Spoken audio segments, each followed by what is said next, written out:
Friends, குற்றாலத்தில் வச்சு நிறைய திங்ஸ் பசங்க வாங்கிட்டு இருக்காங்க. அதில் அண்ணன் பொண்ணு என்னெல்லாம் வாங்கியிருக்கா அப்படிங்கிறத நாம் இந்த வீடியோவில் பார்க்க போகிறோம். இப்போ பார்த்தீங்கன்னா ஒரு சிசர் மாதிரி ஒரு பென் இருக்குது. இது பின்னாடி இருக்கிற சிசர் ஒரிஜினல் கிடையாது, ஜஸ்ட் பிளாஸ்டிக் தான். சின்ன பசங்களுக்கு எந்த ஒரியும் இல்லை. முன்னாடி பார்த்தீங்கன்னா பென் இருக்குது.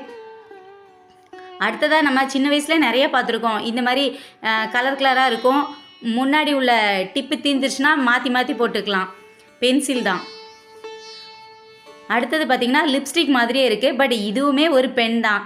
இந்த மாதிரி பென் நான் இது வரைக்கும் பார்த்ததில்ல. அடியில் ஜிகினாலாம் இருக்குது, பார்க்குறதுக்கு ரொம்ப அழகாக லிப்ஸ்டிக் ஆட்டமே இருக்குது. நெக்ஸ்ட்டு பார்த்திங்கன்னா ஸ்மார்ட்டான ஒரு எரேசர் அண்டு ஷார்ப்னர் எல்லாம் சேர்ந்தது. அடுத்து லேசர் லைட்டு. இது பார்த்திங்கன்னா நல்லா சின்ன பசங்களுக்கு இந்த மாதிரி ப்ரெஸ் பண்ணி விளையாடுறதுக்கு ரொம்பவே இன்ட்ரெஸ்ட்டாக இருக்கும். அடுத்ததாக கலர் பென்னு எல்லாருமே பார்த்துருப்போம்.